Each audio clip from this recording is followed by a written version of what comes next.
جب اکبر نے دین الہی نکالا تو حضرت مجدد الفسانی علیہ رحمہ اس کے مقابلے میں آیا. آپ جانتے ہیں وہ تاریخ.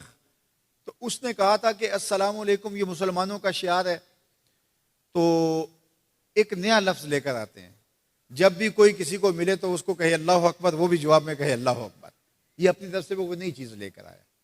لیکن اسلام نے السلام علیکم کیوں رکھا ہے؟ تو اس کا ایک فلسفہ ہے, اور وہ کیا کہ جب کوئی مسلمان کسی دوسرے مسلمان کو ملے تو وہ کہے السلام علیکم.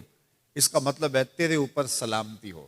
تو گویا وہ ضمانت دے رہا ہے کہ میرے بھائی تیری جان, تیرا مال, تیری آبرو, تیری عزت میری طرف سے محفوظ ہے. میں تجھے ضمانت دیتا ہوں سلامتی کی. اور وہ آگے سے کیا کہتا ہے؟ وعلیکم السلام. اچھا تو اگر مجھے ضمانت دیتا ہے تو تو میری طرف سے بے فکر ہو جا. تیری آبرو میری آبرو ہے, تیری عزت میری عزت ہے, تیرا مال میرا مال ہے, اس لیے میری طرف سے تجھے کوئی فکر نہیں ہوگی. اب ایک دوسرے سے انہیں خطرہ نہیں ہونا چاہیے, ایک دوسرے کو ضمانت دے چکے ہیں, عہد کر چکے ہیں. اور اگر ہم سلام بھی لیں اور جڑیں بھی کاٹ دیں تو میاں ہم نے سلام لیا ہی نہیں, ہم نے منافقت کی تھی. حضور نے فرمایا افشوا السلام, تو میں سلام کو پھیلاؤ. یعنی سلام کو پھیلاؤ گے تو امن پھیلے گا. سلام سلامتی سے ہے, یہ آپ امن دیتے ہیں. ہارون الرشید کے زمانے میں ایک شخص کو سزائے موت کا حکم ہو گیا. تو اس قیدی سے پوچھا سزائے موت سے قبل تیرا آخری حق. اس نے کہا کہ میں بادشاہ سے ملنا چاہتا ہوں. انہوں نے کہا ٹھیک ہے. بادشاہ کو کہا کہ سزائے موت کا قیدی ہے, تو وہ کہتا ہے میں بادشاہ سے ملنا چاہتا ہوں. بادشاہ نے کہا لے آؤ. تو دربار لگا تھا, تو وہ قیدی زنجیروں میں جکڑا ہوا لایا گیا. اس نے کہا السلام علیکم. بادشاہ نے کہا وعلیکم السلام. آخری خواہش پوری ہو گئی. جلاد لے جانے لگے, قتل کرنے لگے. کہا تو مجھے قتل نہیں کر سکتے. کہا کیوں؟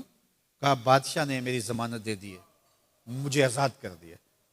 بادشاہ نے کہا میں کب کیا؟ کہا تم نے کہا نہیں وعلیکم السلام, تمہیں سلامتی ہو. تو جس کو تم سلامتی کہہ چکے ہو تو کیا اس کے اوپر سزا ہو سکتی ہے؟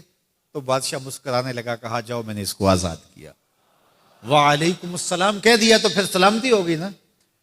اسی لیے ہم کہتے ہیں حضور پہ سلام پڑھا کرو. حضور پر جب سلام پڑھو گے تو حضور بھی سلام کا جواب دیں گے. وہ کسی شاعر نے کہا تھا, وہ شعر پتہ نہیں وزن میں ہے کہ نہیں, لیکن شعر مجھے بڑا اچھا لگتا ہے کہ درود پڑھنے سے ثواب ملتا ہے, سلام پڑھنے سے جواب ملتا ہے. درود پڑھنے سے ثواب ملتا ہے, سلام پڑھنے سے جواب ملتا ہے. تو ہمارے جو لفظ ہیں ان لفظوں کے پیچھے ایک فلسفہ ہوتا ہے. تو فرمایا المسلم من سلم المسلمون من لسانہ و یدہ. اور یہ ہم نے اپنے اولاد کو بچپن سے سکھانا ہے. اگر ہم نے ان کو اعلیٰ ڈگریاں بھی کروا دیں, ان کو اعلیٰ تعلیم یافتہ بھی کروا دیا دنیاوی اعتبار سے, لیکن یہ بنیادی سبق حضور کا نہ پڑھایا, تو پھر وہ اس تعلیم کے باوصف بھی آپ کو آپس میں الجھتے ہوئے دکھائی دیں گے.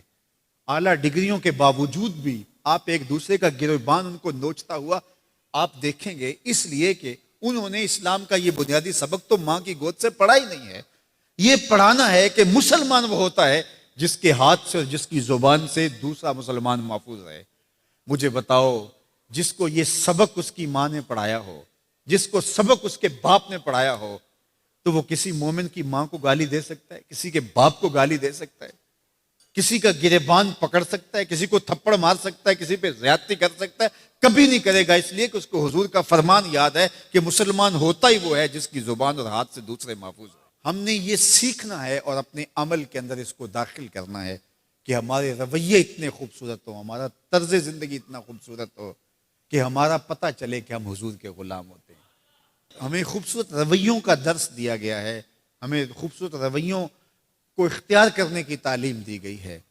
تو ہم اپنے آپ کو دیکھیں اور ہم اپنے دل کو صاف کریں, اپنی زبان کو صاف کریں, اپنی آنکھوں کو پاکیزہ بنائیں, اپنی سوچوں کو عفت دیں, اور دیکھیں کہ ہم کھڑے کہاں ہیں. جس کے 2 دن برابر ہیں, آج کا اور کل کا, تو وہ خرابی پہ ہے. سرخرو وہ ہے کہ جس کے دونوں دنوں کے اندر واضح فرق ہو, ہر لمحہ اس کا بہتری کی طرف چلا جا رہا ہو, تو وہ ترقی کی طرف ہے, ورنہ وہ تنزل کا شکار ہو رہا ہے.